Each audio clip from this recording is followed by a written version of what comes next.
بسم الله والحمد لله والصلاة والسلام على رسول الله ربي اشرح لي صدري ويسر لي أمري واحلل عقدة من لساني يفقهوا قولي. Assalamu alaikum everyone and peace be upon you.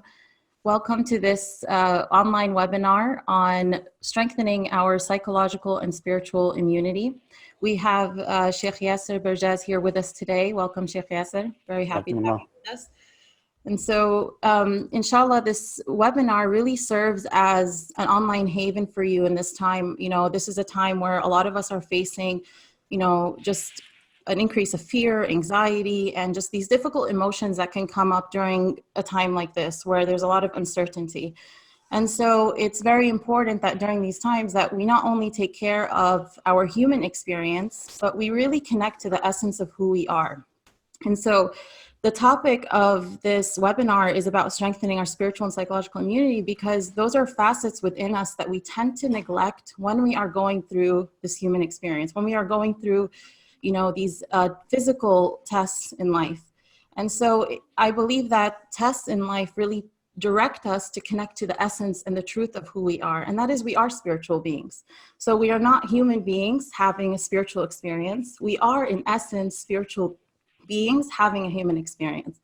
It is the human experience, whether it's the coronavirus, whether it's another experience, whether it's another test that we are going through, that is what we are passing through. That is not who we are. And so in times like this, it's very, very important for us to recenter ourselves, remember who we are, remember the nature of the path, remember that we are souls, we are spiritual beings going through this, you know, these tests and these experiences and these phases in our lives that are inevitable, but they do not become us.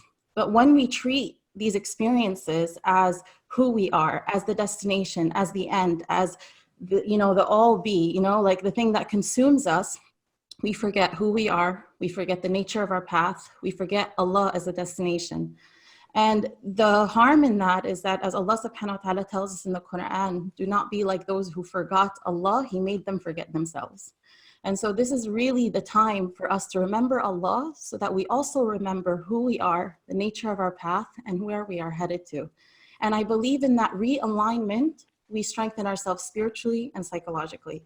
So my hope through this webinar is that, you know, we really just walk away with reminders that help us remember these realities that Allah subhanahu wa ta'ala is pointing us to, and that we nourish our hearts and remember, you know, these elevated higher facets within ourselves that we really have to care for, so that we walk out of this not just going through a human experience without really gaining anything, but so that we walk out of it also elevated, not only in this dunya but in the akhirah, inshallah. And so with that, I would like to inshallah, first give the platform to Sheikh Yaser, who will give you a reminder, inshallah, and then I will give you a reminder, and then in the end we will have our Q&A. Please utilize the Q&A box at the bottom of the webinar screen to submit any questions that you have that might come up for you throughout this entire time, and inshallah at the end we will address those questions. So with that, I'd like to give the platform to Sheikh Yaser. Jazakallah khair. Bismillah. Assalamu alaikum wa rahmatullahi ta'ala wa barakatuh. Alhamdulillah Rabbil Alameen. صلى الله وسلم وبارك على نبينا محمد وعلى آله وصحبه وسلم تسليما كثيرا ثم أما بعد. I want to welcome all of you for this presentation, and I ask Allah subhanahu wa ta'ala, as we speak in time of difficulties like ours, to keep us all safe. I ask Allah Azza wa Jal to give us al-afu and al-afiyah, to give us that protection from all harm, Ya Rabbil Alameen. I ask Allah subhanahu wa ta'ala to keep you and your loved ones all protected and safe. And for those who've been tested with this illness, I ask Allah subhanahu wa ta'ala to give them a quick shifa and recovery. I ask Allah to make that recovery leaves absolutely no traces of illness in their lives, in their bodies, in their hearts, in their minds, or in their lives. I ask Allah subhanahu wa ta'ala to keep us safe spiritually and physically and mentally, in all aspects, and to keep us connected to Him, Ya Rabbil Alameen. My dear brothers and sisters, when we talk about spiritual immunity or spiritual well-being and health, I don't know how many of you know about my background. I actually had some engineering background before I went to the Sharia. So the engineering background never stopped coming in every time I'd like to talk about something, even as such as something spiritual. So the first thing, the way we're going to approach the subject, inshallah ta'ala, which is subject of spiritual immunity and protection, is by first of all running some diagnostics to see exactly what the situation, what the problem is, read the analysis and get to know where is this coming from exactly. Then we talk about, inshallah ta'ala, the solution and then the maintenance. So the 4 things we're going to be dividing our presentation through, inshallah. The number 1, the diagnostics. Number 2, we're going to talk about the analysis of the problem. And then we're going to talk about the solution. And at the end, we're going to talk about maintenance, inshallah ta'ala. So here we go. Bismillah. Let's talk first of all about running diagnostics, inshallah azza wa jalla. I know a lot of people, when it comes to talking about spirituality, they expect a specific style for it. But I want you to, in addition to feeling, I want you to think deeply about it, inshallah azza wa jalla. Before we talk about any solution, let's get to know what the problem is, the crisis, and why do we have this panic? I mean, when people living normal life, suddenly this interruption that comes into their lives causes them to start feeling afraid and anxiety, start panicking, and all of a sudden people start feeling that void. Like Dr. Marwa was talking about, as human beings, we're spiritual before anything else, and therefore that emptiness and that void, because the physical realm, we just now disconnecting from the physical realm, and suddenly we start having that sense of panic and fear. But how do you prepare for that? I mean, how do we even get to know where the problem is coming from? As Muslims, if we understand the essence of this life, it gives us a lot of peace and tranquility, inshallah tabaraka wa ta'ala. And Allah Azza wa Jal did not make this a secret. It's actually open in the Qur'an and the Sunnah of the Prophet sallallahu alaihi wasallam. Allah Azza wa Jal is even telling us this life that you live is temporary. So we already know that this life is not permanent, which means there's going to come to an end.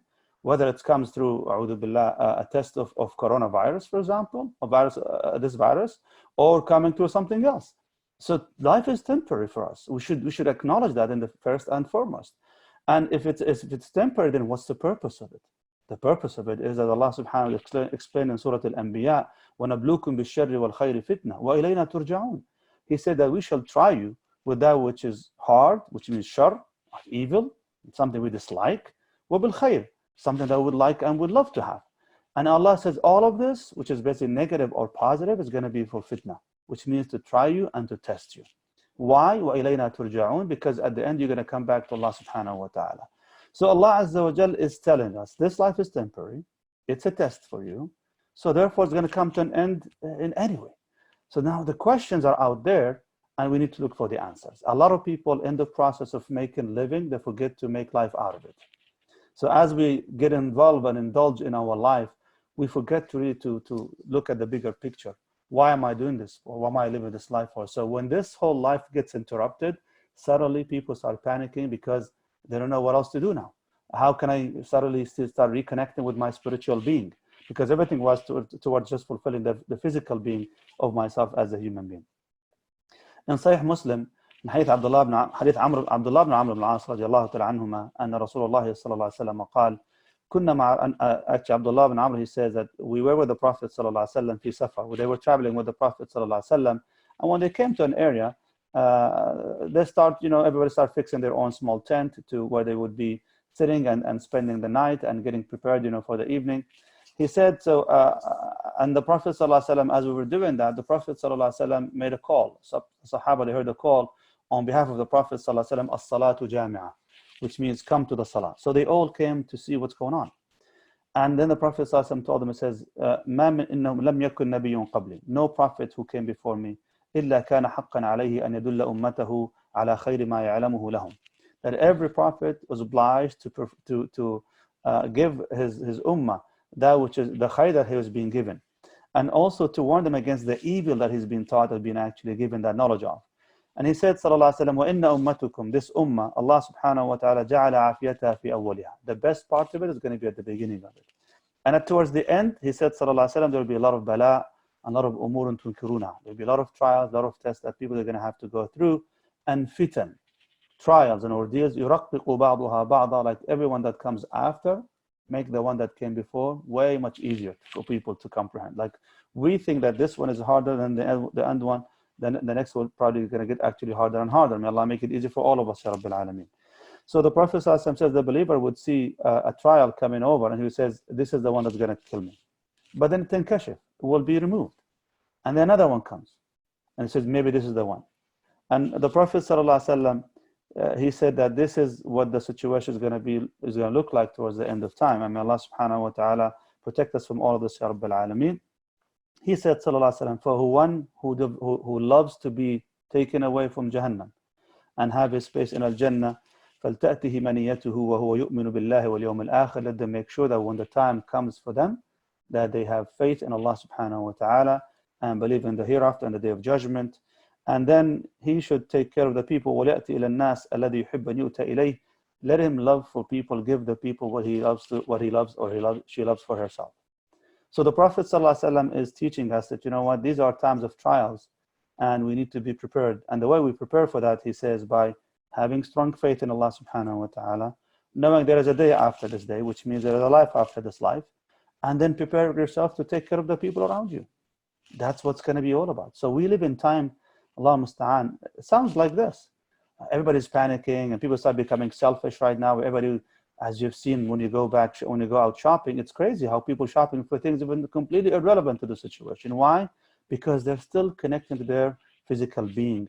They're not connected with their spiritual being. And as a believer, it is very important for us to connect with our spiritual being by, again, having strong iman in Allah subhanahu wa ta'ala, strong iman in the next life and the afterlife, and then in the process making sure that we take care of ourselves and other people, inshaAllah tabaraka wa ta'ala. Why is it so important? Because again, part of our diagnosis right now and analysis is to understand the nature of human beings. Allah subhanahu wa ta'ala created us from two components: earthly component, and that's the body, and then heavenly components, and that is the spirit and the soul. About the earthly components, when Allah subhanahu wa ta'ala says about a human being, he says, وَاللَّهُ خَلَقَكُم مِّن تُرَابٍ. Allah subhanahu wa ta'ala had created you from turab, which means from dirt. And if our body is made of earthly component, then the assumption is that we need to nurture this body from where? We nurture the body from the same components. And that is the earthly component. So we eat, we drink, and we exercise. Everything that is earthly, that is halal, Allah subhanahu wa ta'ala made halal for us, we consume that in order to stay physically healthy. And that's why people, they eat 3 meals at least every day, in addition to the exercise. And now we have all these fancy titles for diets people follow just to keep themselves physically healthy. Now, in regard to the soul, the Prophet ﷺ, Hadith Abdullah bin Mas'ud said, when the child is in the womb of the mother and starts growing 40 days after 40 days after 40 days for 120 days, then the angel come down with the ruh. And then Allah gives the permission to breathe that ruh and that soul into the body, and then that child becomes that full human being. So from this hadith, we know that the source of the soul is not from this earth. Now, we don't know the details though, because Allah subhanahu wa ta'ala kept it secret. He says, يَسْأَلُونَكَ عَنِ الرُّوحِ. They ask you in regard to the ruh and the soul. قُلُ الرُّوحُ مِنْ أَمْرِ رَبِّي. Tell them that the ruh has belonged to Allah subhanahu wa ta'ala. So only Allah subhanahu wa ta'ala knows the nature of the ruh, what makes us alive, what makes us fully human beings. So if I don't know the nature of it, what is left for me? Making sure that I follow the instruction in order to make sure that this ruh is well maintained and well taken care of. Which brings us, inshaAllah ta'ala, here to the importance of looking for a spiritual nutrition. If body is made of earth and we nurture it from the same ingredients, earthly ingredients, and now we know that the soul is from heaven, so it needs to be nurtured through heavenly ingredients as well. And what is heavenly that we have here on this earth?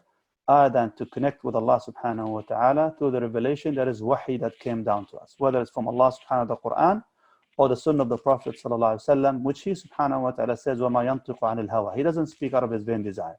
He speaks sallallahu alaihi wasallam out of his own, out of his wahi that came to him from Allah subhanahu wa ta'ala. So having now said that, we need to know to keep our soul strong. We need to nurture our, like we do with our body for 3 official meals. Then our soul needs a little bit more. And that's why Allah subhanahu wa ta'ala gave us 5 times we connect with him, the 5 daily prayers. We need more, you have sunnah. You need extra power, you have the tahajjud. You have a lot of opportunities to spiritually connect with Allah subhanahu wa ta'ala in order to keep your soul strong and to keep yourself spiritually strong and immune. The question now that people ask, part of our analysis to why we have this dilemma, this spiritual dilemma, is why do we feel weak then? Why do we get weaker? You know, we think that we are strong, but we come to this point where we feel weak at some point. Why is that?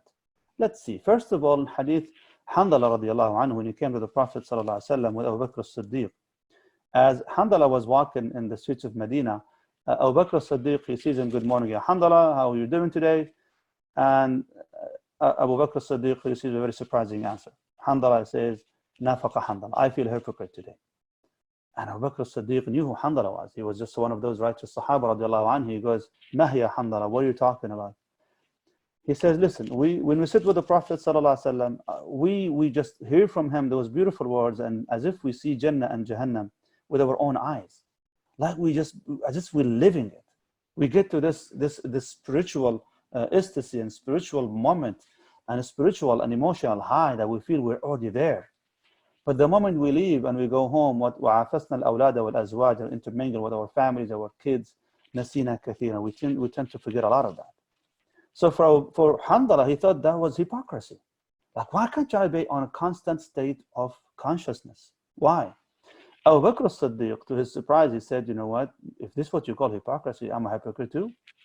So they both go to the Prophet ﷺ and they ask him about the situation, and the Messenger of Allah, he gave them that comforting answer. He goes, you know what, he says, if you would be at home the way you are with me, لَصَفَحَتْكُ الْمَلَائِكَةِ, like the angels will shake hands with you. What does that mean? He's telling them, sallallahu alaihi wasallam, like if you do no mistakes, and if you can always be in a constant state of consciousness, then you will be just like the angels, and the angels will have absolutely no reason to hide from you. Like you will become completely in the spiritual realm. That's it. You'll be out of this physical realm. But that's not what it is, because our soul are actually confined to this physical chamber. We call it the body. And only when it leaves that we connect with the spiritual realm after that. And that's a whole different life, and that's a whole different state. But until then, we're going to have to make sure to keep our soul as strong and healthy as we can, because being confined to this body, it makes the soul exhausted. And we have to make sure that we maintain our spiritual strength, just like we maintain our physical strength as well. So the Prophet ﷺ said, "Sa'atan wa sa'a." You know, it fluctuates. Sometimes you're in a full consciousness, and sometimes you get weaker, and you're not at the same time. You keep flip-flopping, keep switching back and forth. People, they ask, but why? Why is that? And here's the answer. The answer was mentioned in Surah Al-Asr. Allah subhanahu wa ta'ala says, "Wal Asr, I swear to you by the time of Al-Asr." Why? Because probably, maybe like the ulama, they say the late afternoon is the time when most people are most likely not engaged in ibadah. Everybody's leaving from work, coming back from school, getting ready for the evening, and subhanAllah, doing the last minute shopping. So few people will be engaged in ibadah, and Allah subhanahu wa ta'ala says, listen, wal asr, I swear to you by this time that you waste. Inna al-insan la fi khusr, every insan, every human being in a constant state of khusr, which means loss. Like every second takes part of your life. That's what it means. And if you're not benefiting from it for the akhirah, you're losing it. And then Allah gave the exception. It says, إِلَّا الَّذِينَ آمَنُوا وَعَمِلُوا الصَّالِحَاتِ وَتَوَاصَوْا بِالْحَقِّ وَتَوَاصَوْا بِالصَّبْرِ. Except for these people who have 4 qualities. Those who have faith, they act upon with good deeds, they enjoin goodness among each other, and they invite each other to be patient.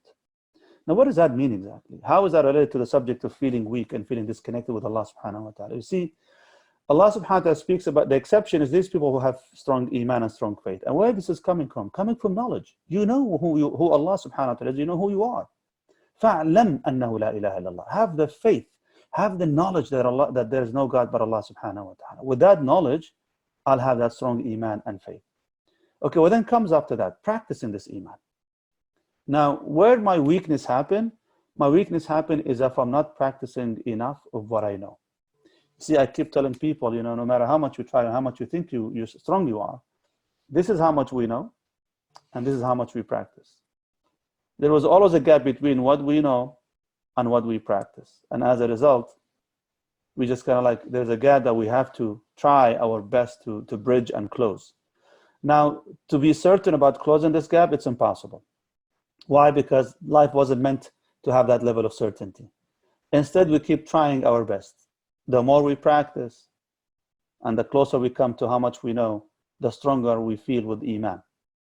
But the farther we go from our practice of what we know, the more hypocritical we think. This gap is what we are struggling with throughout our lives until we meet our Lord subhanahu wa ta'ala. And our duty is try to keep it as close as possible. That's why If I can do it by myself, the Prophet Allah subhanahu wa ta'ala says, وَتَوَاصَوْا بِالْحَقِّ, number 3, you look for other people who could help you out. And in the process, you're going to be rejected. You're going to be doing a lot of negative things. So what do we need to do? Stay fast, steadfast, sabr, exercise patience. So in time like ours, as we go through these trials, when people are panicking and getting scared and getting afraid, the believer realizes, okay, I know this is a trial. I know this life is temporary. I know Allah subhanahu wa ta'ala has hikmah and wisdom in all what He does. I trust Allah's judgment. But then how much of that knowledge I'm really practicing in my life? If I don't practice much of this through, of course, the spiritual exercise and the mental exercise and the physical exercise of my deen, then that gap is going to be big and creates that sense of weakness. But the stronger I am to what I practice, the stronger I become, inshaAllah tabaraka wa ta'ala. So my dear brothers and sisters, when it comes to the practice of our deen, is very crucial, very important for us to stay and remain strong, inshaAllah ta'ala. Allah Azza wa Jal speaks about some people who unfortunately keep fluctuating to the edge even. He said, وَمِنَ النَّاسِ مَنْ يَعْبُدُ اللَّهَ عَلَى حَرْفٍ. Some people, they worship Allah subhanahu wa ta'ala on the edge. فَإِنْ أَصَابَهُ خَيْرٌ اطْمَأَنَّ بِهِ. If Allah subhanahu wa ta'ala bless them with something good, they're good and feel great. وَإِنْ أَصَابَتْهُ fitna, and if they were afflicted with a fitna or a trial like what we go through right now, انقلب على وجهه. This person flips on their face, which means they completely flip and they completely forget about their iman and their deen. خسر الدنيا والآخرة. Allah said they will lose this dunya and the akhirah. In the dunya they will be panicking, and in the akhirah, how much reward is left for them? A man came to the Prophet ﷺ and he says, قال يا رسول الله قل لي في الإسلام قولا لا أسأل وأن أحدا بعدك. Tell me something about Islam. I don't have to ask anyone after that. He says, قل آمنت بالله ثم استقم. You say, I believe in Allah, and then remain steadfast. And what does that exactly mean? You say, I believe, and then prove it. As simple as that. And this is the time. This is the time when the believers are tested to prove who is the most truthful and those who are not. This is the time for us. But like we said, because we have maybe gone a little bit far from where we should be in terms of spiritual exercise, a lot of people now, their spiritual muscles are not as strong or efficient, so they need some exercise. And that's why we need to understand why we're so panicking right now and how can we deal with the situation, inshallah azza wa jal. Another thing about the analysis of our situation is now that we know, okay, we do have a gap, okay? And that gap is what makes us feel weak. But what is it? What is causing this gap? I've been studying and analyzing, spiritually and also socially with family, husband and wife, children and their parents, and people who have faith crisis. What is it exactly that's causing them to feel disconnected from the loved ones and from their beloved ones, and even with Allah subhanahu wa ta'ala? Sometimes people who have this existential crisis, like even they have this connection with themselves, and they don't know why they're doing these things for, and so on. And I've been asking around, and I find out that, subhanAllah, what we call the silent killer of all these relationships is one thing, and that is expectation. So people, they live their lives doing things they think this is what I need to do, and now they're expecting from Allah subhanahu wa ta'ala in return to their ibadah and their service and their spiritual connection with Him, that they should be at this level of protection. But then when they don't meet what Allah subhanahu wa ta'ala has given them because they thought they should be in a better position, when Allah made it very clear to them, I will test you no matter what. But they just kind of they don't accept that test easily. It's not easy for them to accept that expectation from Allah subhanahu wa ta'ala. When they feel that Allah is not meeting their expectation, they feel disconnected with Him. And that's what causes them start feeling anxious. Like, if I even cannot depend on Allah subhanahu wa ta'ala, a moment like this, what am I going to do about myself? And that's actually very scary moment for people, which explains the meaning of the ayat in Surah Al-Ma'arij. And I highly recommend for the brothers and sisters in this time to read Surah Al-Ma'arij, and specifically the verses 19 through 35. Again, Surah Al-Ma'arij, ayah 19 to 35. Allah subhanahu wa ta'ala says at the beginning of this set of ayat, إِنَّ الْإِنسَانَ خُلِقَ هَلُوعًا إِذَا مَسَّهُ الشَّرُّ جَزُوعًا وَإِذَا مَسَّهُ الْخَيْرُ مَنُوعًا. Indeed, the insan was created halu'a, which means anxious. Allah designed us to be anxious beings. Why do we need to be anxious beings? Because without that, we will never feel that we need help or need certainty from Allah subhanahu wa ta'ala. So this was by design. So we could always yearn and we could always look for in anticipation to connect with the one and only who has all that certainty that we're looking for, and that is Allah subhanahu wa ta'ala. Allah explaining, إِنَّ الْإِنسَانَ خُلِقَ هَلُوعًا, insan was created halu', which means anxious. إِذَا مَسَّهُ الشَّرُّ جَزُوعًا, when he or she is afflicted by an evil or a trial or a fitna, they become jazu'a, which means they panic. They go through a lot of anxiety and fear. وَإِذَا مَسَّهُ الْخَيْرُ مَنُوعًا, and even when they are given good and khair, they would hold it back, which is also part of being anxious. Like time like ours, alhamdulillah. Now, those who have are all holding what they have because they're so scared they're going to lose it. And those who don't have, they're already panicking because they don't have enough. Like, may Allah subhanahu wa ta'ala make it easy for all those brothers and sisters out there who their life and livelihood is based on labor, daily labors. Some of them, they're just, work for Uber, for example. They earn their money on daily basis, and others, they work during the day and they come back at the end of the day with the cash that will live through the day and the week probably. And now, subhanAllah, situation is becoming difficult for these people. May Allah make it easy for them, Ya Rabbil Alameen. Please check on them and don't forget them from your community. And also the brothers and sisters who have, alhamdulillah, and now they're less likely to give. Why? Because I don't know what's going to happen. And everybody's becoming anxious right now. So as you can see, the reason why we have this gap is because we're always anxious and we're struggling to close that anxiety with ultimate certainty. But can we get that certainty? Allah subhanahu wa ta'ala summarized that in the story of Ibrahim alayhi salam. He said, وَمَنْ يَرْغَبُ عَنْ مِلَّةِ إِبْرَاهِيمَ إِلَّا مَنْ سَفِهَ نَفْسَهُ. Those who turn away from the path of Ibrahim, they are fooling themselves. إِذْ قَالَ لَهُ رَبُّهُ أَسْلِمْ قَالَ أَسْلَمْتُ رَبِّ الْعَالَمِينَ. When Allah told him to submit himself to the Lord of the world, he says, I do submit. So my dear brothers and sisters, sometimes to find that easy and shortcut to peace and tranquility in your life is to trust Allah's judgment. Like knowing that nothing happens in this world without Allah subhanahu wa ta'ala giving permission to it, and there's a reason behind it. I might know it, I might not know, but I know there's a hikmah and there's a reason. My duty is just to do my part and follow what I know and practice what I know. And if I close this gap, which is impossible to close, but at least if I bring it so close to being closed, then at least, alhamdulillah, I keep my iman and my spiritual strength, inshaAllah ta'ala, intact, bidnillahi azza wa jal.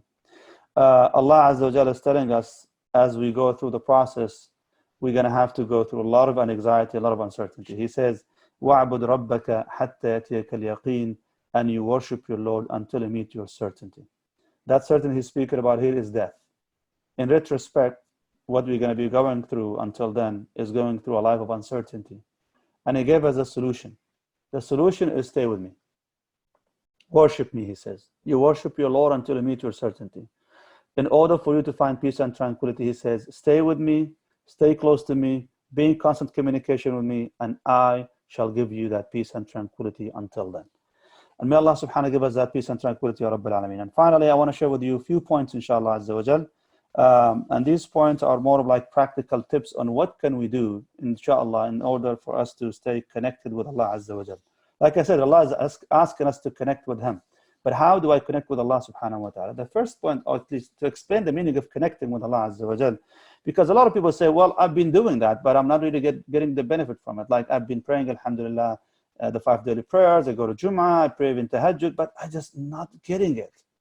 Why am I not getting that sense of spirituality? You see, if you're going to be communicating with Allah subhanahu wa ta'ala, part of communicating with Him, it has to be on His terms, not your terms. A lot of the people who pray today, they're praying on their terms, not on Allah's terms. Allah subhanahu wa ta'ala says, He says, قَدْ أَفْلَحَ الْمُؤْمِنُونَ الَّذِينَ هُمْ فِي صَلَاتِهِمْ خَاشِعُونَ. Successful are the believers, those when they pray with khushu', which means when they pray, they connect. A lot of people, unfortunately, don't do that. We only pray because, between errands, we're so in a hurry. So when we pray, we just recite قُلْ هُوَ اللَّهُ أَحَدٌ أَعْطَانَاكَ الْكَوْثَرَ and move on. So we don't pray on Allah's terms, we pray on our terms. And that's why we're not benefiting from the communication with Allah subhanahu wa ta'ala. So what do I need to do? I need to follow the instruction to give that tabat. Allah Azza wa Jal says in Surah An-Nisa, وَلَوْ أَنَّهُمْ فَعَلُوا مَا يُوعَظُونَ بِهِ لَكَانَ خَيْرًا لَهُمْ وَأَشَدَّ تَثْبِيتًا. That if they have done what they've been advised to do, which means the instruction that comes to us from Allah subhanahu wa ta'ala, Allah says, لَكَانَ خَيْرًا لَهُمْ. This would have been good for them, وَأَشَدَّ تَثْبِيتًا, and gives them extreme thabat, which means extreme steadfastness and strength. So to find that strength and that stability and that immunity we're looking for, we need to look into following the instructions. And what are these instructions? Here's a few tips, inshallah, for you, binillah azza wa jal. Number one, الاعتراف بالضعف والافتقار إلى الله عز وجل. The first thing we need to admit to ourselves is to drop our ego, and admit our needs and weakness to Allah subhanahu wa ta'ala. We have to admit that. No matter how powerful you think you are, how smart you think you are, how rich you think you are, you're always in need to Allah, of Allah subhanahu wa ta'ala on your side. He says subhanahu wa ta'ala in Surah Fatir, Ya ayyuhan nas, O mankind, antumul fuqara'u ila Allah. You are poor, you are in need of Allah subhanahu wa ta'ala. Wallahu al-ghaniyul hamid. And Allah subhanahu is the complete self-sufficient. He's the rich subhanahu wa ta'ala and not in need of anybody. Al-hamid, that worthy of all praise subhanahu wa ta'ala. And Allah Azza wa Jalla is reminding us in times of fitan like this. فَلَوْلَا إِذْ جَاءَهُمْ بَأْسُنَا, as in Surah Al-A'raf. فَلَوْلَا إِذْ جَاءَهُمْ بَأْسُنَا. Perhaps when our ba's, when our trial, our fitna comes to them, تَضَرَّوا, they should seek تضرع, which means to humble yourself, humiliate yourself and humble yourself to Allah subhanahu wa ta'ala. وَلَكِنْ قَسَتْ قُلُوبُهُم, but their hearts became so hard. وَزَيَّنَ لَهُمُ الشَّيْطَانُ مَا كَانُوا يَعْمَلُونَ, and the shaitan made it beautiful to them what they've been doing, in their lives. So unfortunately, a lot of us away from Allah subhanahu wa ta'ala because our ego builds these guards for ourselves, and we think we can handle it, we can manage it. And it's interestingly, as you watch the news for the past few weeks, our administration in this country, thinking of course of itself to be the most powerful nation and the most organized society, blah blah blah. And look how chaotic it is, how panicking we are, unfortunately, right now. Why? Because we thought that we got everything. And زَيَّنَ لَهُمُ الشَّيْطَانُ أَعْمَالَهُمْ أَوْ مَا كَانُوا يَعْمَلُونَ. So this is the time we humble ourselves and admit our weakness to Allah subhanahu wa ta'ala. Number two, read the stories of those who were before you. Meaning, this is not new. It happened before. People that we tried in many, many different ways. So you need to learn from the people before you. And Surah Hud, Allah subhanahu wa ta'ala says, وَكُلًّا نَقُصُّ عَلَيْكَ مِنْ أَنْبَاءِ الرُّسُلِ مَا نُثَبِّتُ بِهِ فُؤَادَكَ. Telling the Prophet ﷺ that we send you all these stories about the prophets who came before you. Why? نُثَبِّتُ بِهِ فُؤَادَكَ, so we can give strength into your heart, to give you strength into your heart. Like to confirm your heart with conviction. And that's what I need to know. SubhanAllah, when you read the stories of the people before us and Sahaba radiallahu ta'ala anhum, you realize, wow, this is what we're going through is not a big deal. It's easier for us to go through this than what they have to go through. Allah subhanahu wa ta'ala said to the Prophet sallallahu alaihi wasallam in the continuation of the ayah, وَجَاءَكَ فِي هَذِهِ الْحَقِّ. Like in these stories, you'll find the truth, وَمَوْعِظَةً, a reminder, وَذِكْرَى الْمُؤْمِنِينَ, and also this is to remind the believers as well too. Number three, what I can do in this time, inshallah ta'ala, stay in good company. As Allah subhanahu wa ta'ala said in Surah Al-Asr, وَتَوَاصَوْا بِالْحَقِّ. You need to stay in good company, inshallah ta'ala. In Surah Al-Kahf, Allah Azza wa Jalla is telling us about the fitna that tried these young men they had to go through. He said, وَاصْبِرْ نَفْسَكَ مَعَ الَّذِينَ يَدْعُونَ رَبَّهُمْ بِالْغَدَاةِ وَالْعَشِيِّ. Keep yourself with those who are calling Allah subhanahu wa ta'ala during the day, during the night, morning and the evenings. يُرِيدُونَ وَجْهَهُ. What are they seeking? They're seeking Allah subhanahu wa ta'ala's pleasure. وَلَا تَعْدُ عَيْنَاكَ عَنْهُمْ. Don't make your eyes go away from there. Don't make your eyes go away from there. So as you can see, we are in need of staying with Allah subhanahu wa ta'ala, connected with Allah azza wa jal, regardless of this dunya. Allah says, وَلَا تَعْدُ عَيْنَاكَ عَنْهُمْ تُرِيدُ زِينَةَ الْحَيَاةِ الدُّنْيَا. Don't turn your eyes away from them, seeking the pleasure of this world. Like I said, we focus too much on our earthly being, that we forget about that heavenly beings that needs really protection and needs also strength from us. So therefore, make sure to have, inshallah ta'ala, good companionship. You might say, how can we do this in these circumstances? I mean, I can't even go out. So what do I do in this case? Alhamdulillah, look at what we're doing here right now. The virtual communication hopefully can be an alternative, inshallah ta'ala. Maybe not the perfect and the most ideal, but guess what? It is a strong reminder for us that a spiritual experience is indeed an individual experience. It's an individual experience. No matter how many times you go to the masjid, what gatherings you go to, what halaqat you participate in, at the end of the day, your spiritual being is your personal duty and personal responsibility. So make sure to be connected with Allah subhanahu wa ta'ala, with God, and keep it, always in their heart. How do I do that? Number 4, dhikr, constant dhikr. When we say the word dhikr, it means to remember. Okay, remember what? Remember when you forget. What does that mean? try your best never ever to forget. Obviously, as human beings, we do forget. So dhikr becomes actually the solution for that. So what do? You need to constantly remembering Allah subhanahu wa ta'ala, remembering God subhanahu wa ta'ala in your life. Allah subhanahu wa ta'ala says in the Qur'an, الَّذِينَ آمَنُوا وَتَطْمَئِنُّ قُلُوبُهُم بِذِكْرِ اللَّهِ أَلَا بِذِكْرِ اللَّهِ تَطْمَئِنُّ الْقُلُوبُ. Those who have faith and their heart will find peace and tranquility in the remembrance of their God. أَلَا بِذِكْرِ اللَّهِ تَطْمَئِنُّ الْقُلُوبُ. In the remembrance of God and the remembrance of Allah, hearts will find peace and tranquility. So in time like this, we're looking for peace and tranquility. And the way we do that, we keep in constant communication with our Lord. And the way we do that, of course, through words of remembrance. So if you know the Arabic, you could have few words of remembrance from the Qur'an or from the tradition of the Prophet Muhammad, peace be upon him, sallallahu alaihi wasallam. Or use words like saying La ilaha illallah constantly. I bear witness there is no God worthy of worship but Allah. Praising the Lord, saying Subhanallah, I praise my Lord. Seeking istighfar, saying forgiveness. So all of these words of connection with Allah subhanahu wa ta'ala. Our Lord subhanahu wa ta'ala says in the Quran, Ya ayyuha alladhina amanu dhkuru Allah dhikran kathira. O you who believe, remember your Lord, dhikran kathira, often and remember an abundant remembrance. And where? How? He said, وَسَبِّحُوهُ بُكْرَةً وَأَصِيلًا, and praise his name during the day and during the afternoon or the evening. So number 4 is to stay in a constant state of dhikr and remembering God. Number 5, read the Quran. The best form of dhikr, the best form of remembrance Allah is to connect with him through his own words.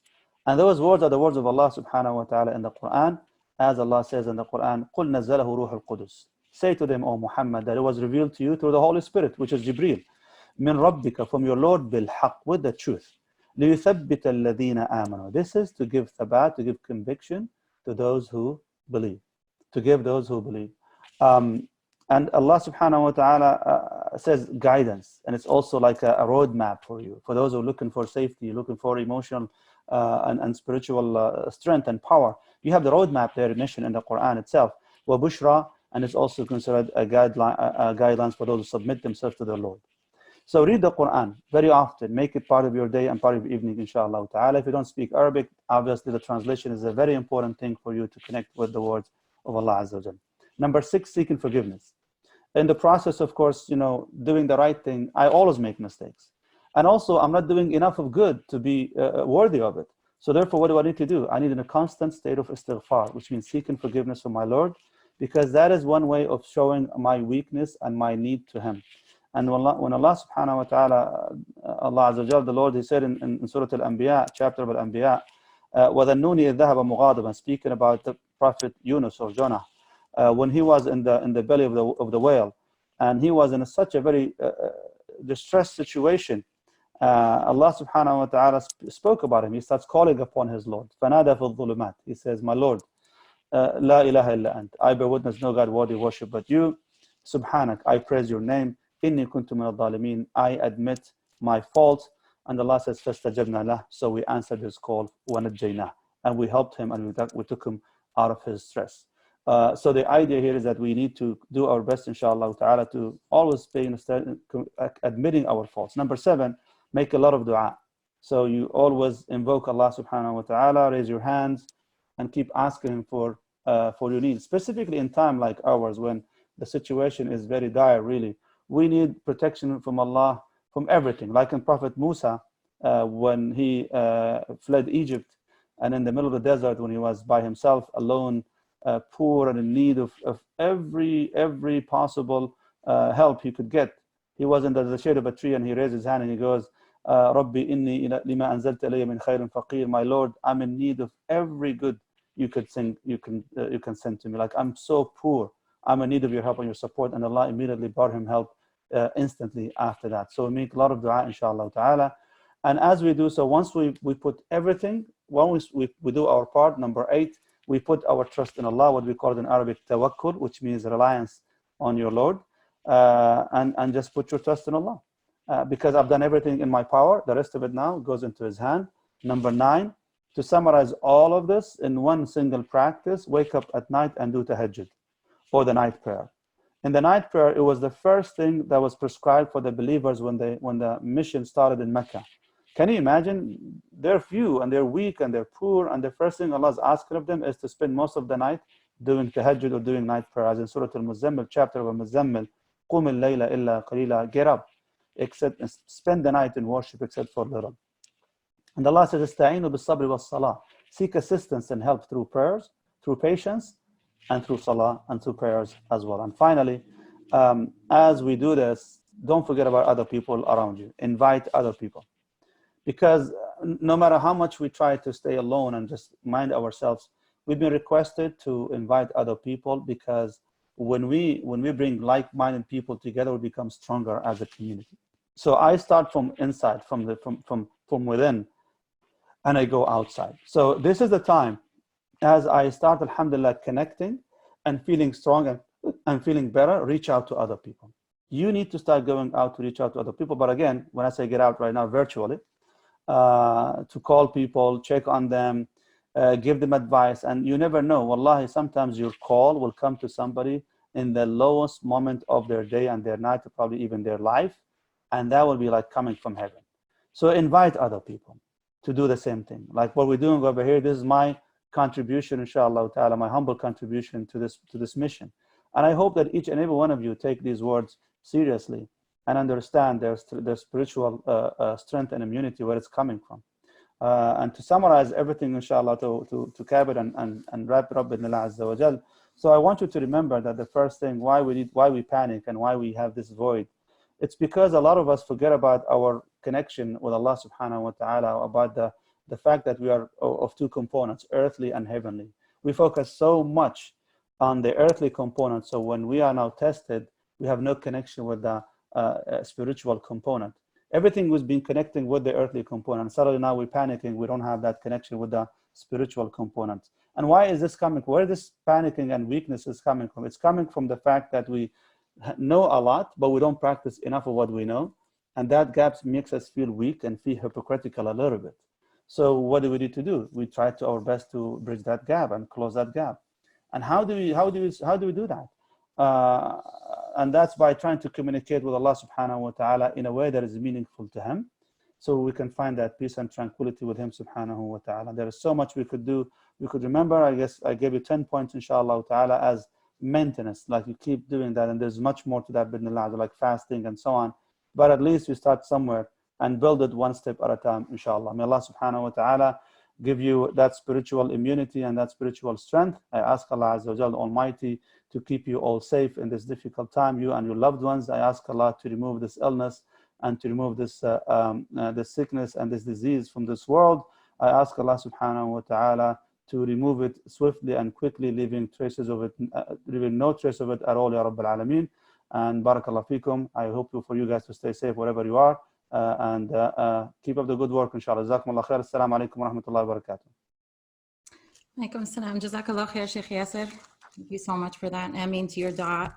Again, everyone, just a reminder, please utilize the Q&A box at the bottom of the screen to submit any questions you may have that may have come up for you during Sheikh Yaser's talk.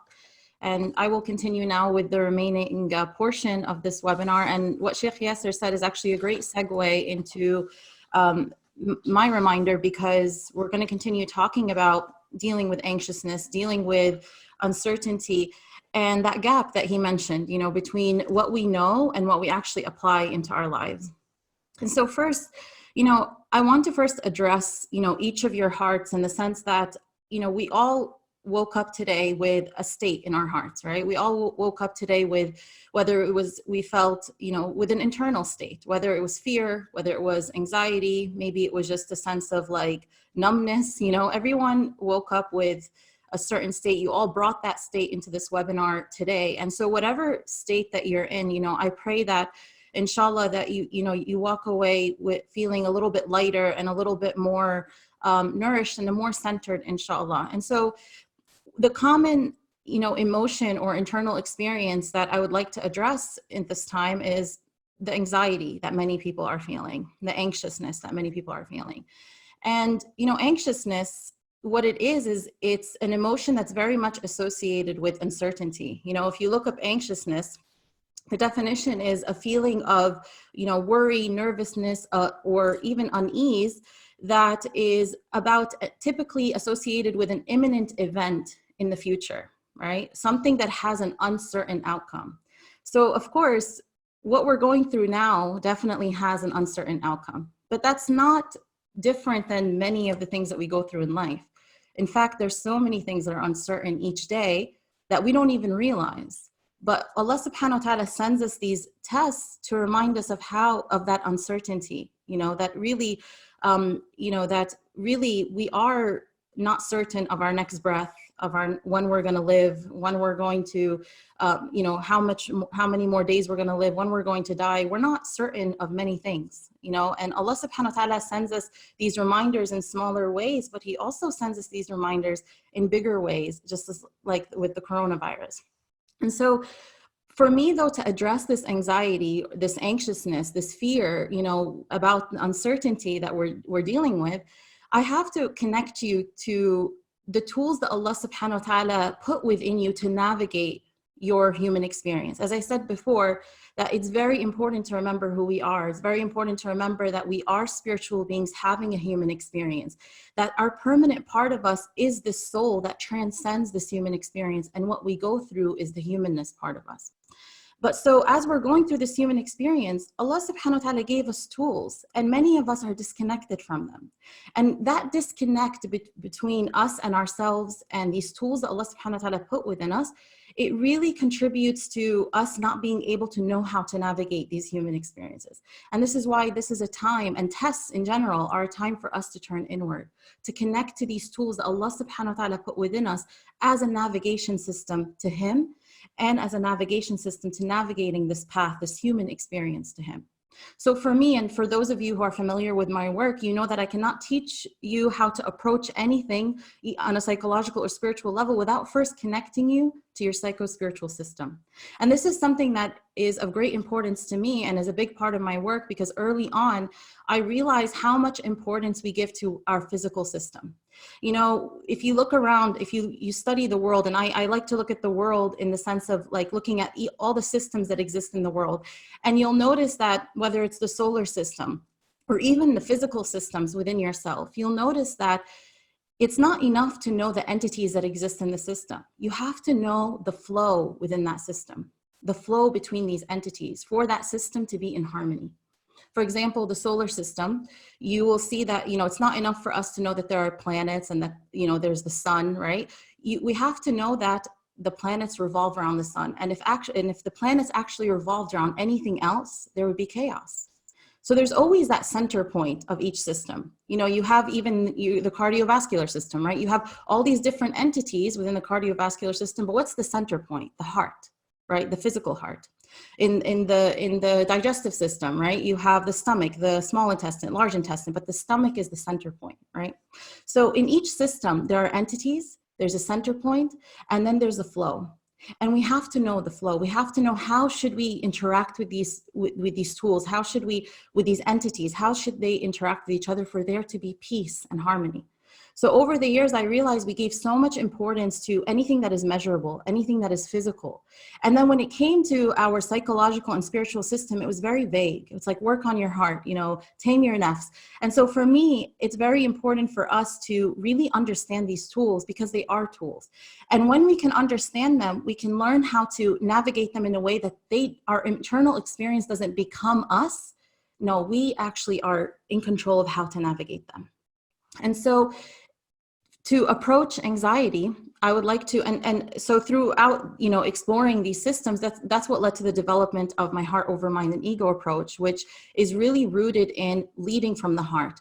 And that, in order for us to navigate through this human experience, in order for us to actually deal with struggles, psychological struggles like anxiety and, emotional challenges or tests like this, we have to lead from the heart.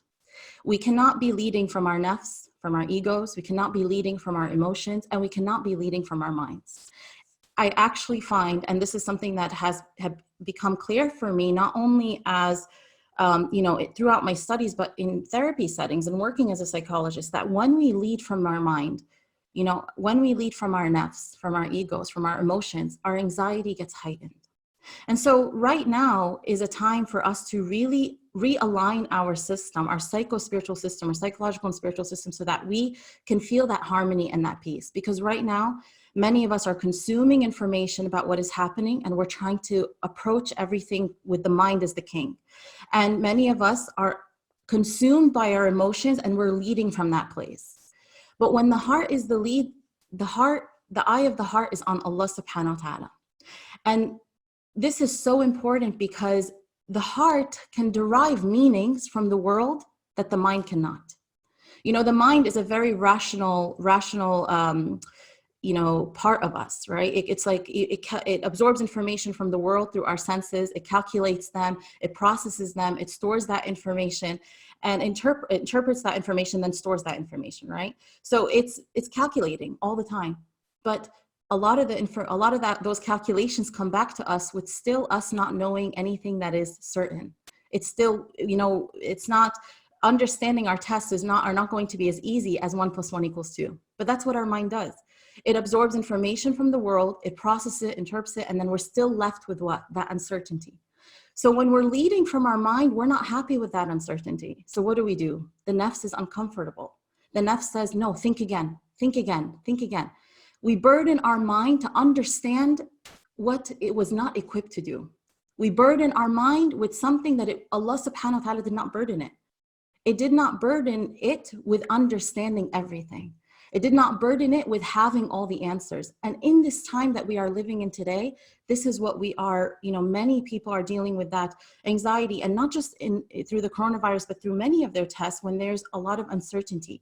It's that there's this pressure on the mind, like, think again, calculate again, let me figure it out. And then we're left with that uncertainty. And then the nafs is uncomfortable because the nafs wants comfort. The nafs wants to feel that security. The nafs wants to feel like everything is good. I have all the toilet paper I need. We're good, right? And so it goes back to what Sheikh Yaser was talking about that anxiousness that leads people to, to hoard, right? Or to keep things more than they need, because the nafs just wants that security, emotional security, physical security, mental security, And it is in this time that we have to lead from the heart. We have to activate this part of us that was designed to derive meaning from the world that the mind cannot. So when the mind comes back to us with no answers, the heart has its eye on the one who has all the answers. And meaning is different from having answers. In existential psychology, they actually say that the difference between pain and suffering is deriving meaning from your pain. That pain is inevitable. We're all going to go through pain, but suffering is optional. And it has a lot to do with, are we deriving meaning from our pain? So meaning is not having all the answers. Meaning is a heart thing. Meaning is your ability to look at something with your physical eye, but derive something else with your spiritual eye, with the eye of your heart. And what you derive then has to do with what that heart is connected to. Is it connected to Al-Haq, the source of all truth, the creator of all truth? Then InshaAllah, Allah will unveil you to derive beautiful truths from what you're going through. And every test we go through, Allah subhanahu wa ta'ala is teaching us truths about Him, about ourselves, about the nature of our path, and about our destination. That there are realities that Allah subhanahu wa ta'ala is constantly connecting us to as we go through tests in this world. But if we are leading from our mind, trying to always calculate, if we're leading from our nafs, trying to just be comfortable, if we're leading from our emotions where we feel something and that's what takes us, right? That's it. In mindfulness, you're actually taught to witness your emotions so that you do not become your emotion, so that you can utilize your emotion and choose which emotion you respond to, right? But when your emotions are the king, when your emotions are the lead, you're just reacting. You're not responding. You're just reacting. And so many of you, I encourage you to really check in with yourself in this moment and think about how you've been reacting to this coronavirus. And even if you're spending time at home, are you, is the nafs so uncomfortable that you find yourself distracting yourself constantly? Are the emotions the lead so much that you just find yourself reacting and not responding, meaning like just doing what will soothe that emotion, not what is best for your heart, not what is best for your soul?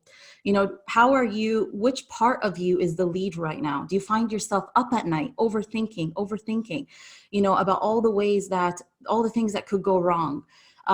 you have to kind of really assess which part of you is leading you, and look at this opportunity, look at this test as a time to give back the heart its rightful position as leader within our being. And Allah subhanahu wa ta'ala gives us many opportunities to do this, right? Whether we go through tests or even through Ramadan.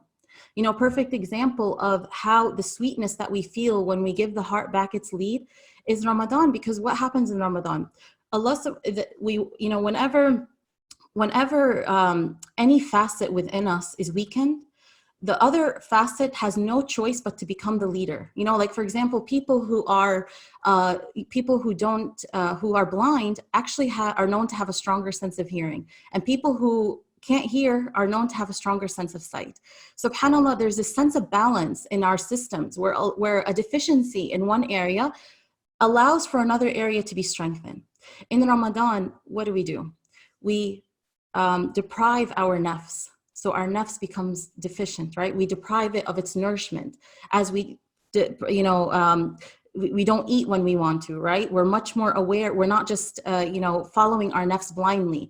And so right away, our nafs is deprived of that nourishment, right? It's like, it becomes deficient, right? In our psycho-spiritual system. At the same time, we're using our mind the right way. We're very much aware of what we are absorbing from the world. We're very much aware of what the knowledge we're absorbing, what we're looking at, what we're listening to. We're very sensitive to backbiting and to listening to music and things like that, because we don't want to break our fast. So in Ramadan, we actually treat our psycho-spiritual system in a way that allows the heart to come up and take back its rightful position as leader. And we experience the sweetness of that alignment, of that peace. But it's the same thing, it's the same opportunity now. Allah subhanahu wa ta'ala, if you notice, through this crisis, He has now deprived us of certain things that maybe our nafs was used to, right? We can't go out when we want to. We can't do certain things that the nafs just wants to right away. We can't just meet up with people when we want to. So in a sense, there is that deprivation in different areas in which the nafs can't do everything that it wanted to do. Whereas before, Allah subhanahu wa ta'ala gives us periods in our lives where our nafs can do whatever it wants, right? In Ramadan, it says, no, we can't eat. Right now, no, you can't, you can't do everything that you want to do. And so when the nafs is deprived, this is an opportunity for you to give the heart its nourishment. Allah subhanahu wa ta'ala is removing all of these distractions, removing all of these things that maybe your nafs was used to taking, or to chasing, and so giving your heart an opportunity to take back its rightful position as leader. And you may notice that now that you might not have certain things in your life that your nafs was used to seeking for comfort, you might notice agitation within you. Just as a person in the first day of Ramadan might notice that agitation because the nafs can't eat when it wants to, can't do certain things when it wants to.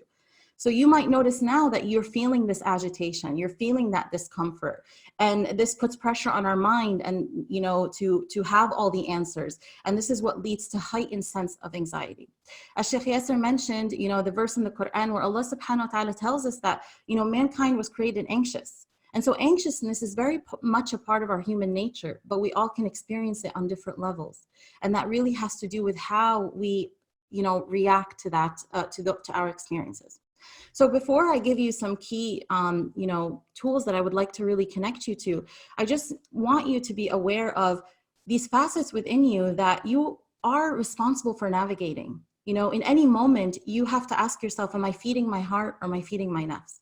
How am I responding to this crisis? Am I responding in a way that fuels my nafs, or am I responding in a way that fuels this heart that can derive meaning from my experiences, so that I grow, so that I'm elevated, so that these higher facets within myself are nourished and taken care of? And, because we live in a world where, again, we give so much value to what is measurable, to what is physical. So for us right now, and I'm not minimizing us taking care of our, our physical immunity, we should absolutely take care of our physical immunity. But this is a time we cannot forget these other facets within ourselves that are very crucial, and our lack of taking care of them can actually impact our physical immunity. For example, if you don't take care of yourself, your psychological, spiritual immunity, that could lead to, higher stress levels in your body, higher cortisol levels, and that can weaken your immune system. So everything is connected. And that's why I take a holistic approach, because we do not function, the entities within us do not function in isolation of one another. And so it's important to understand that connect, that yes, I'm going to take care of my physical immunity, but I'm not going to forget who I am, that I'm in essence a soul, I'm a spiritual being. That is the part of me that transcends this human experience. So shouldn't I take care of the part of me that goes beyond this human experience? That when when we leave this world, this human experience, this body that housed my soul, it stays in this world, but our soul transcends. And so shouldn't I take care of who I am while navigating all these tools, my emotions, my the physical facets, all of these things as I'm going through the human experience? You see how that can center you and can really help you understand that these are, understand better how to navigate these experiences or these tools in a way that doesn't consume us, doesn't burden us.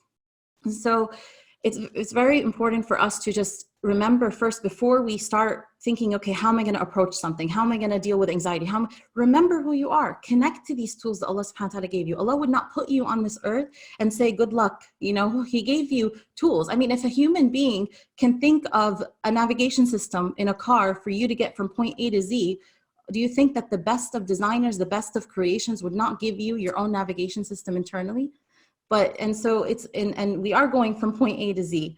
And so many of us, we want to get to that state of calm, that state of peace, but we forget, in order for you to get to point Z and get directions to point Z, you have to know where point A is. You have to know who you are, all the internal tools that Allah subhanahu wa ta'ala give you.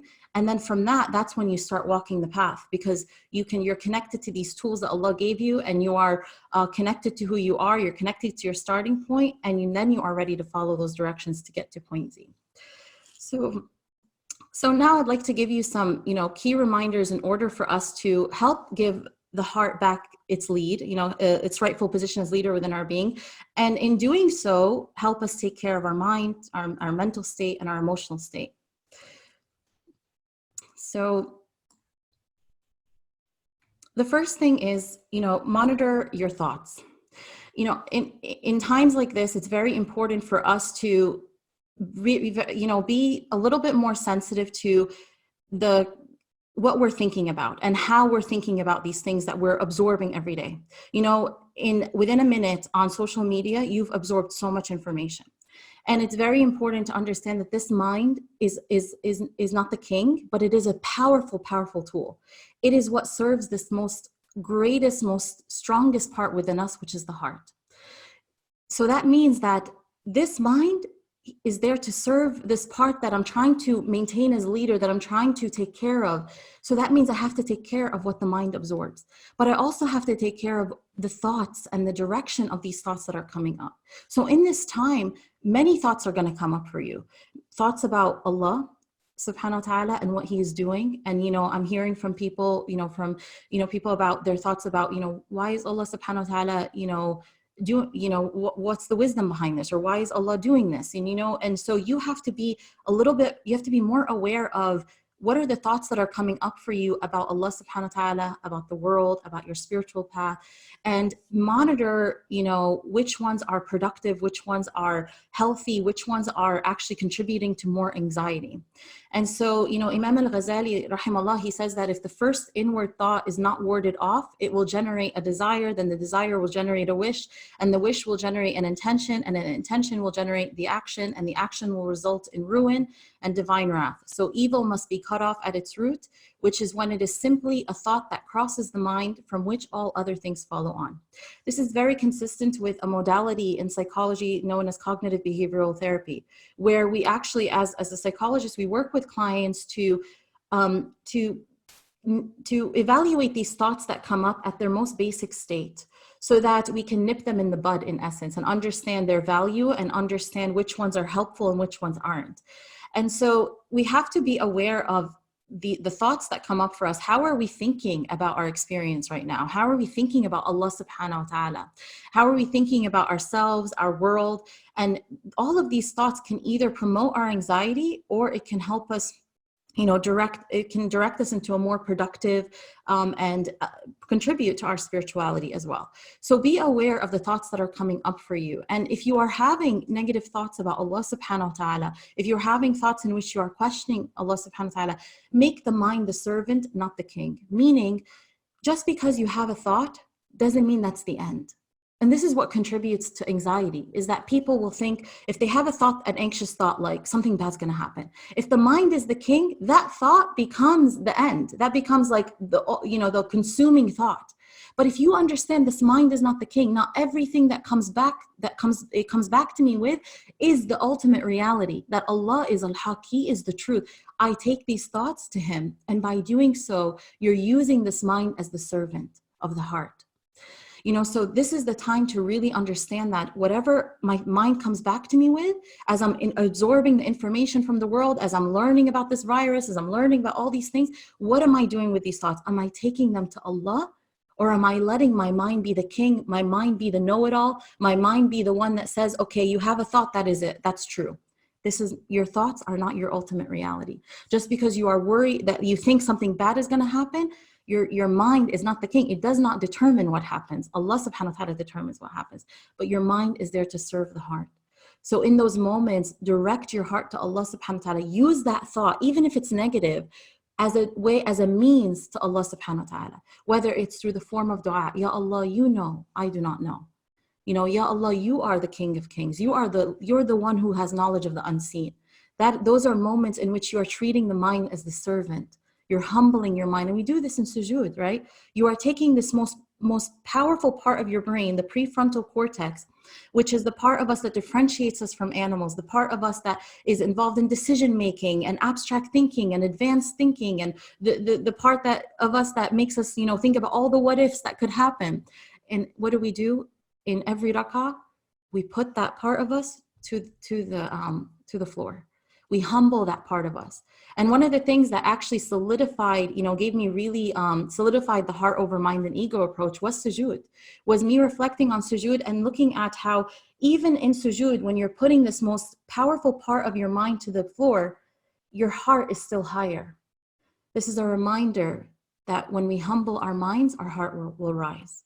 When you remember you do not know, when you remember that you are not the king of yourself, when you remember that you are not the one who possesses all knowledge, when you remember that every thought you have is not the ultimate reality and is not a reflection of the outcome, when you remember that you are not that powerful, that is when the heart can rise.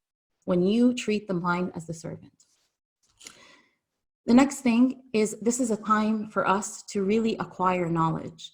For us to reduce our anxiety, for us to really manage these difficult emotions, we have to root ourselves in truth.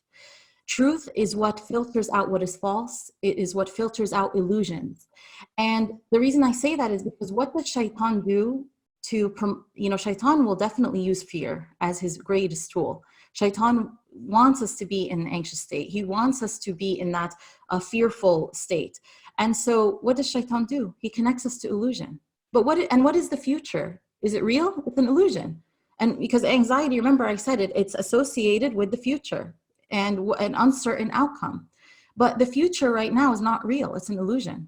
And so, when you, and shaitan will kind of exacerbate that attachment to illusion. What if that happens? What if this happens? Because he wants you to be not rooted in truth. And if you look at everything that Islam came to teach us, what did it come to do? It came to root us in truth, because our attachment to falsehood is what makes us lose the path and lose the destination. If you were in the desert and you thought you saw a mirage, what do? You spend your time running towards that mirage thinking it has water for you, and you get there and you realize it has nothing to offer you, and at the same time, you lost the path. You spend your resources, your energy on the way on chasing that illusion, but when you got there, you also didn't get anything. Islam came to free us from that trap, from that illusion, so that we walk this earth grounded, utilizing what Allah gave us, utilizing these tools effectively, and so we don't miss out on the beauties of the path, but also so we don't miss out on the destination. But acquiring knowledge is a really essential. This is why it's an obligation upon every Muslim, according to the hadith of the Rasul sallallahu alaihi wasallam, because knowledge roots you in truth. It is what unveils us from truth. It is what disconnects us from falsehood. It is what allows us to really understand, okay, this is not necessary. This is helpful. This is not going to contribute to my path to Allah right now. This is what I need to know in order to grow to Allah. It's what grounds you. It's what roots you, so that you are not consumed in your anxiousness so much, or these emotions, and just taken in many different directions. This is a time where we really have to revive our connection to seeking knowledge. And, you know, as Sheikh Yaser was mentioning it, there's a disconnect, right? Many of us have absorbed information, but we have not done anything with it. And if you have taken one of my courses, I say this in every course when I teach the heart over mind and ego approach, because when we treat the mind as king, we're just satisfied with knowing. I have information, that's okay. But as one of my teachers said, knowledge only becomes knowledge when information only becomes knowledge when it reaches the heart. And so what I noticed is that there is a gap. Many of us, and it goes back to treating this mind as king. We are satisfied when the mind is king, we're just happy that we have information. When the heart is king, we're not happy. When we have information, we're like, how am I going to use this? We feel that sense of responsibility, that sensitivity, that, you know, what am I going to do with this? How did it benefit this part of me that I have to bring to Allah's sound? As we know in the Qur'an, that nothing will benefit, you know, a person on the Day of Judgment except what? No wealth, no children, except a person who comes back to Allah with a sound heart. So I have to treat all of these other facets within me as, you know, as a means to really taking care of this heart with this most important part within me. And so this is a time for us to acquire knowledge. If we have time at home right now, extra time, if we have time even with our families, you know, spend a little time even we should be spending time with our families, reading the Qur'an, reflecting upon the Qur'an, or even just learning about the companions or taking a class. You know, if Allah, in every test, Allah gives you blessings and challenges. Look for the blessings. This is how you make the heart believe, is that you're looking for meaning. What is Allah teaching me? What is Allah giving me? What is Allah connecting my heart to through this test? Not how can I get all the answers? How can I get all the answers? What's going to happen? What if this happens? No, focus on the heart. What is Allah teaching me? I am God's student. From the beginning of time till end of time, I am Allah subhanahu wa ta'ala's student. In every blessing, in every test, in every challenge, He is opening me up to receive. And so you change the way that you approach the test. Instead of when the mind is king, that when you go through a test, it's like, what is happening to me? But when the heart is king, it is, what is Allah giving me? What can I receive from this test? You change the way that you're interacting with the test because you are more connected to yourself, and you are more aware of the tools that Allah subhanahu wa ta'ala has given you. And so spend this time reviving your connection to seeking knowledge. We have become very accustomed to fast knowledge. We just want to feel good. Then we seek knowledge with our nafs, where we just want that fast gratification.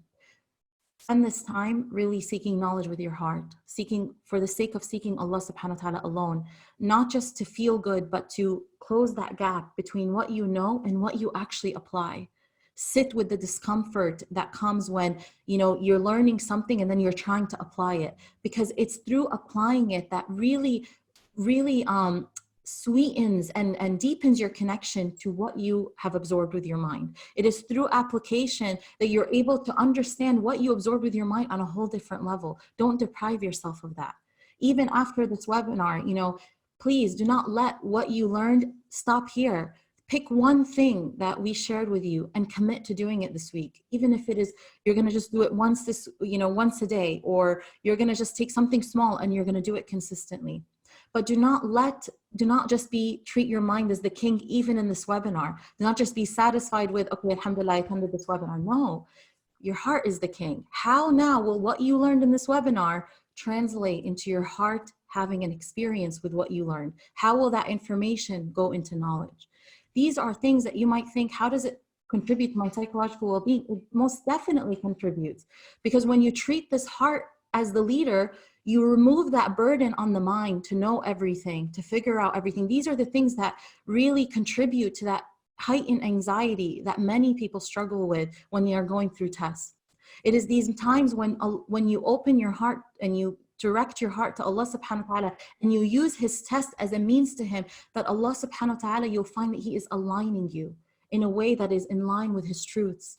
There is no greater peace and harmony than that, than aligning yourself with His design, with the way He created you, and with His truths, you know? And so take this time to seek knowledge, inshallah. Setting intentions is another thing. You know, it's very easy for us to forget that we have the opportunity to set intentions in everything that we do. You know, many of you might find yourself just easily distracted nowadays, just going from one thing. Maybe you're bored, you're going from one thing to another.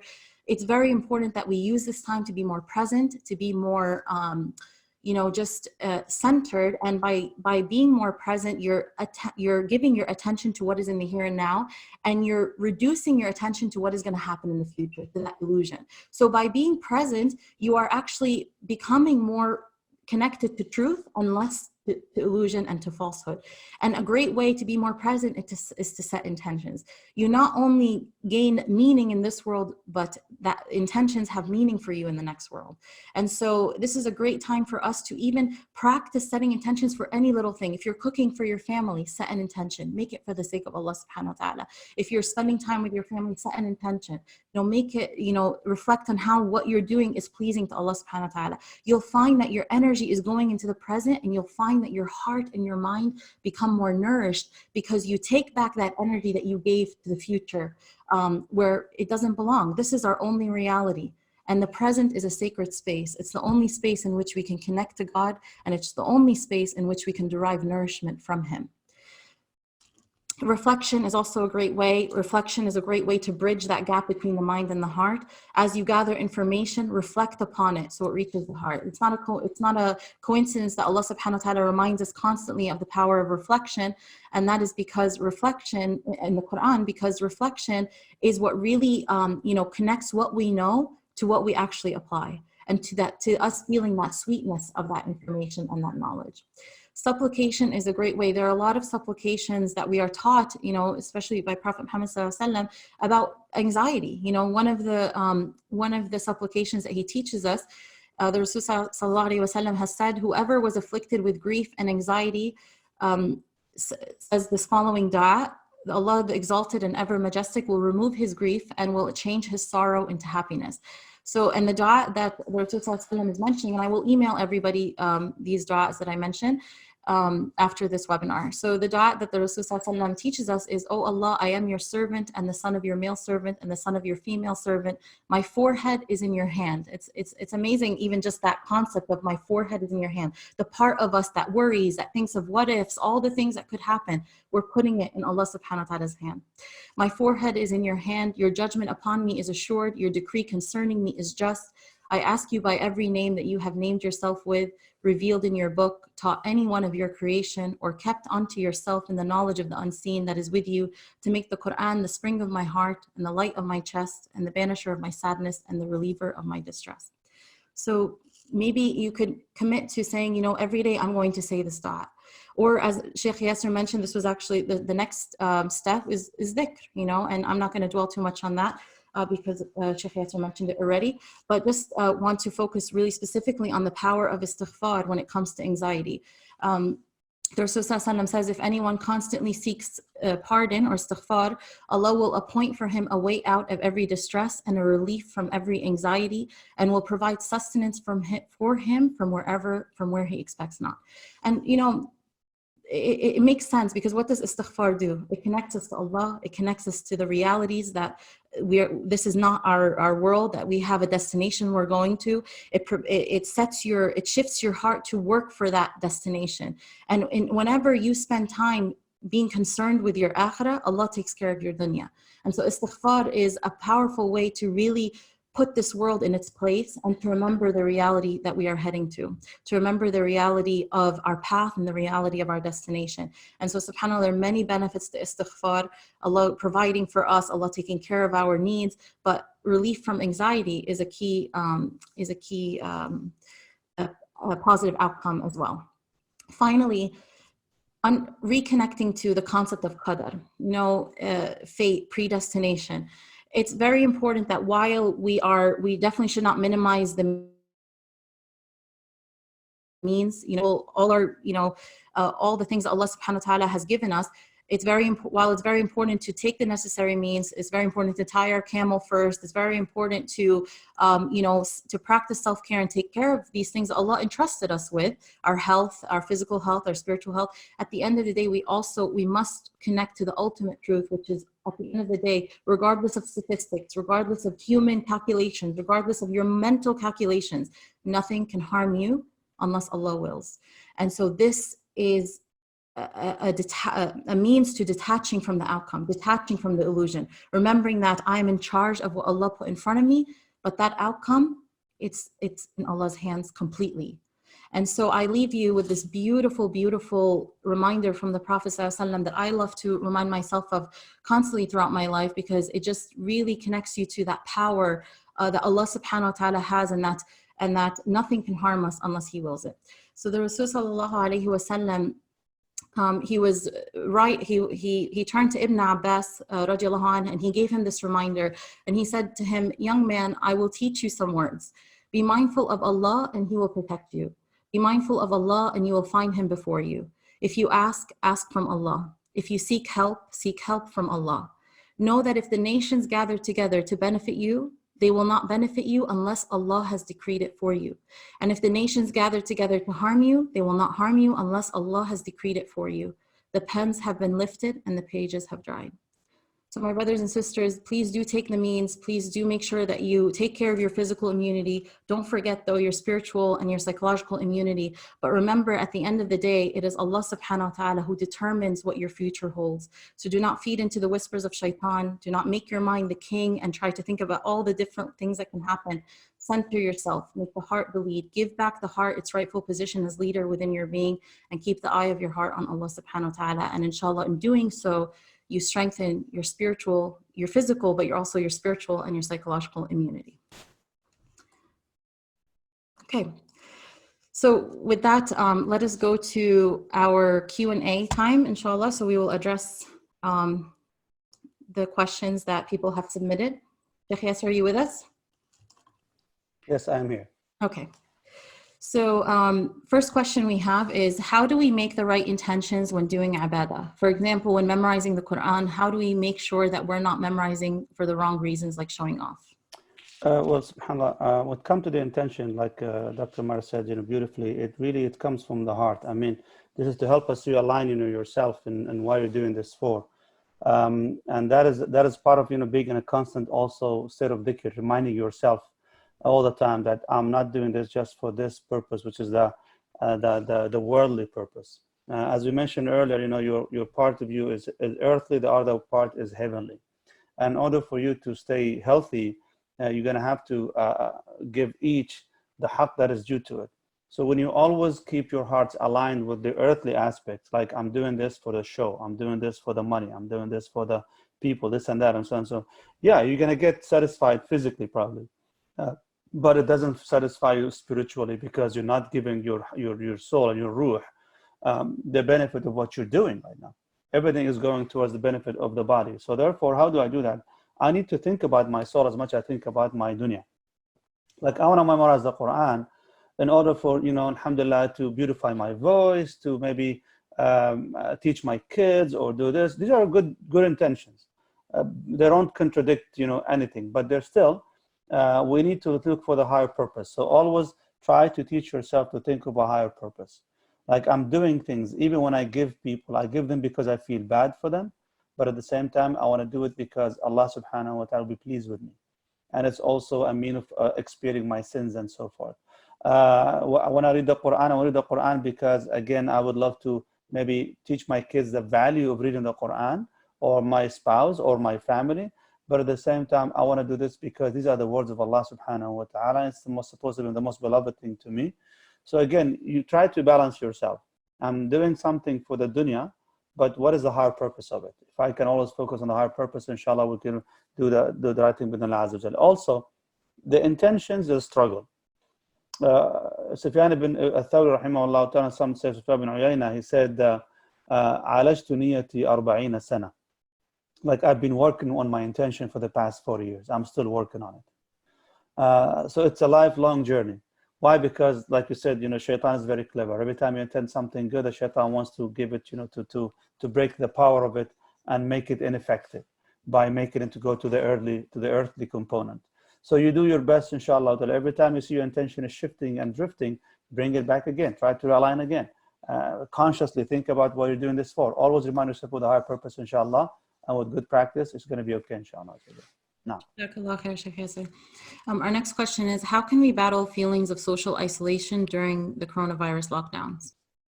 Well, I mean, as an imam, I'm trying my best to break the isolation of myself and other people by engaging on more of social interaction. And I mean by social interaction, online virtual interaction, like these webinars, for example, and activities. Also, alhamdulillah, as a community, we are devising a virtual plan in which we're going to be implementing a few activities, like, for example, even having a chai chat with Sheikh Yaser. Like, we just get together, inshallah, on the computer. And of course, over Zoom, for example, we start having chai and just chit chat and talk, and kind of like not necessarily of a serious subject, but eventually just to get in touch with each other.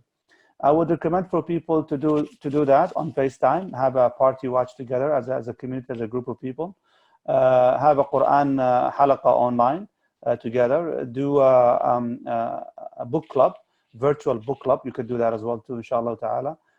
The least you could do, which I've started doing, alhamdulillah, going on my contact list on my phone and calling people to say, how are you guys doing? That's all, for 30 seconds each. And I spend 2 hours just on letter A. I didn't even go to letter B yet on my contact list. So you guys can start breaking the isolation by getting in touch with people and getting involved with people, inshallah, tabaraka wa ta'ala. And the least, if there is no one to talk to or call, guess what? Connect with yourself. That inner connection. You can be alone, and you don't have to be lonely. If you truly connect yourself right with Allah subhanahu wa ta'ala. Wallahu a'lam. Jazakallah khair. I just want to add on, I think this is a great time to really assess our attachments as well, because, many times we're just going through the motions, and at times like these, when you are sitting with yourself, you really figure out where you get your nourishment from. And so it's a really great time to experiment with yourself and to see how you feel in your alone time. If being alone is always a sense of brings a sense of discomfort for you, that needs to be addressed. If you've been so accustomed to always being on your phone and you need that external stimulation, this is a great time to really assess your attachment to that, and to bring that connection back to yourself and being able to sit in the stillness. Our ability to connect to Allah subhanahu wa ta'ala in prayer has a lot to do with our ability to sit in the stillness outside of prayer. Our ability to be connected to Allah when we make dua and when we are trying to connect with Him has a lot to do with our comfort in being with ourselves in times where there's no external stimuli. How comfortable are you with that? And so while connection is important, there's a difference between connection and just socializing. Make sure that, when you are with yourself, you are connecting. When you're with other people, it's about connection. It's not just about taking off socialization because you need that external stimulation. This is a time to really understand the truth of the things we've been doing and what we're getting out of these relationships, our relationship with ourselves, our relationship with Allah, and our relationship with others. And so I would really take this opportunity to connect with ourselves and to increase our tolerance to being in the stillness, in the quiet, which is something we're not used to with social media and all of that. Next question is,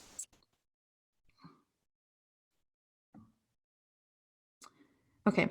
At the moment, my spiritual state is on a heavy low. It is actually very imbalanced. In terms of salah, I struggle with it on a daily, but here's the thing. I have internalized praying salah in jama'ah, even though I have my bad days, which do last a very long time. However, I have not internalized that one must be strict with their salah at home for whatever reason.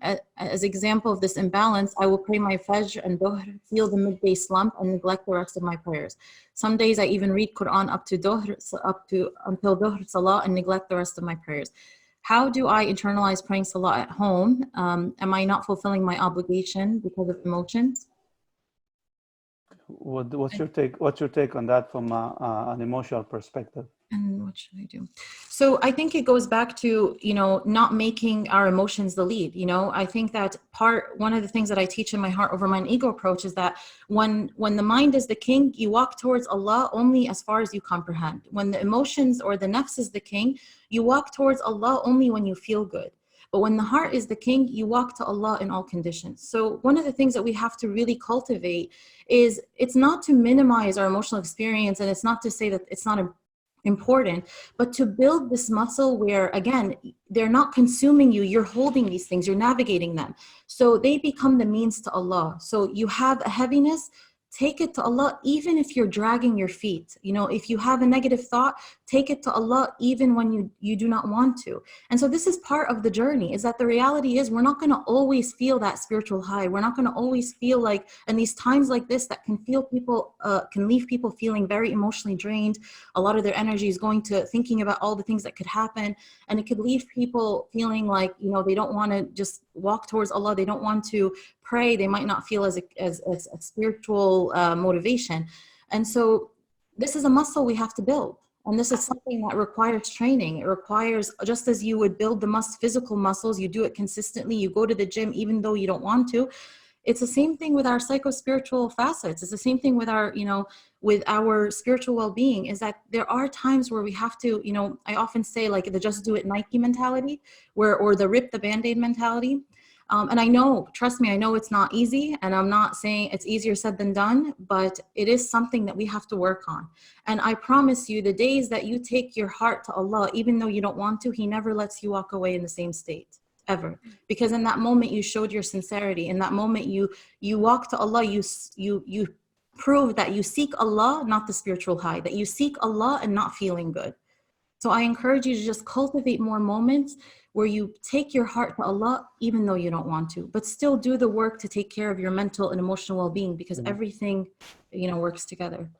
If I want to add one extra thing, maybe I'm not sure if the question is coming from also a specific background that has to do with OCD.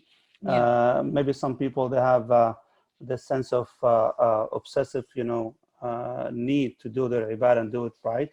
And there's a special term for it in psychology. It's called actually scrupulosity. And scrupulosity meaning someone who has this moral obsession with doing things in the right way according to specific strict guidelines and so on. And a lot of people associate that with the religiosity. So therefore, if I don't pray my salah in the right time, that means I messed up. If I didn't read 100 pages of the Qur'an, then I'm not good enough, you know, as a righteous person and so on. So. And if this is the situation that we're dealing with here, I hope, inshallah, the person who's asking the question really go and see a professional who can help, inshallah, to ease with that situation.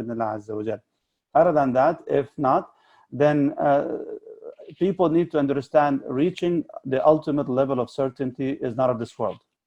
Meaning, if you think that by doing what you do, you need to reach that moment where you could say, oh, alhamdulillah, finally, I got it. Alhamdulillah, I'm good, faithful person right now. I'm a good mu'minah, alhamdulillah, right now. So good to go, inshallah. If this is what it's coming from, then that's going to be a big mistake, because there is no way we can reach that level of certainty, because it's what is not meant to be from this world, which means expect yourself to make mistakes, accept yourself to do things that wrong, accept yourself to fall short a little bit and behind and so on. The human perfection is not in being actually perfect on an angel's level. The human perfection, if I make a mistake, I will fix it. If I fall behind or fall short, I would come to recalibrate. So it's an ongoing struggle, inshallah ta'ala, until bidnillah azza you win that struggle against yourself and the shaitan and go on the straight path, bidnillah azza wa jalla. Okay, we just have two final questions, Sheikh Yaser. Next question is, can you comment on people who are thinking this pandemic won't affect them with some weird reasoning and are being careless as a result of it? You know, a lot of people, unfortunately, they have this sense of piety, I don't want to say fake piety, but it's overestimated tawakkul. They think that because I'm doing my salah, I'm doing my ibadah, so alhamdulillah, Allah will protect me. And they think this is considered tawakkul. So let me go to the masjid, let me go out, let me interact with people, and Allah subhanahu wa ta'ala promised He will take care of me. But the ulama, they call this tawakkul. This is foolishness, really. If you want to do the tawakkul, then you're going to have to listen to those who have the expertise. As Allah subhanahu wa ta'ala orders and commands us, فَاسْأَلُوا أَهْلَ الذِّكْرِ إِن كُنتُمْ لَا تَعْلَمُونَ. You ask those who have the knowledge if you don't have it yourself. And if it's here about medical crisis and pandemic, disease and so on, the experts are not the imam and the sheikh and the mufti in this case. It would be actually the doctors who will tell you, hey, this is deadly, this is not a joke, this is serious, stay away from gatherings and so on. I will stay away from gatherings. And there were some reports from the history of Muslim Ummah as well, where unfortunately people, they understated the danger of these diseases. Like Imam ibn Hajar rahimahullah ta'ala speaks about two incidents that happened 600 and 700 years ago, one in Egypt and one in Sham. in which one of these incidents, he says the daily rate of mortality was about 50 people a day.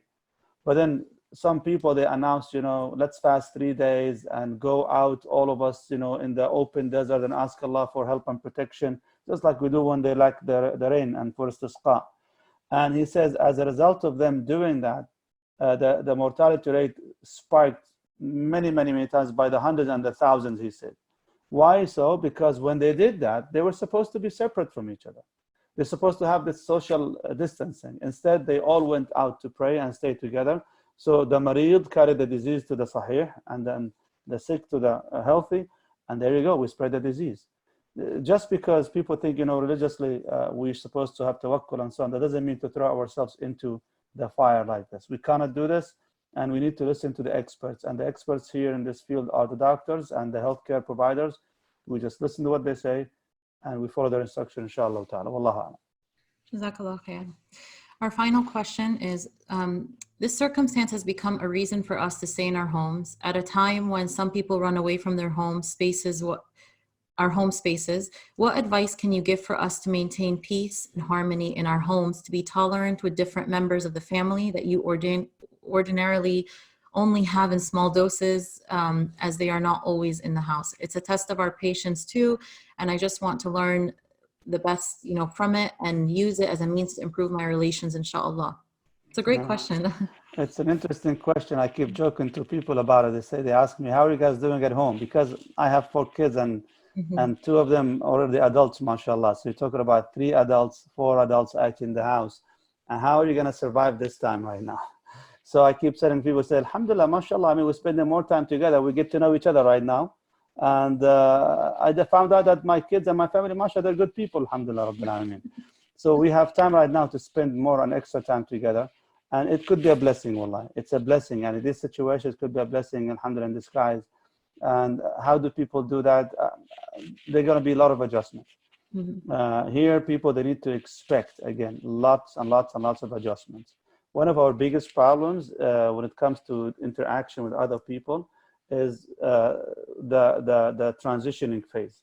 Now, when people get married, they're used to be single, and they live their life separately, and they have their own schedule, and they have their own, regular lifestyle and so on. When they get married, they have to adjust to someone else's schedule as well. In the process, there'll be some tension. And a lot of people, they always attach themselves to a moment in the past where they were happy, joyful, free, do whatever they want to do. Just like when you used to work in the office, had not have to worry about, family and kids and so on. Suddenly you have to work from home. So people, they keep attached themselves to that moment in the past. That's not healthy. We need to learn to adapt. The key word to this is adaptation.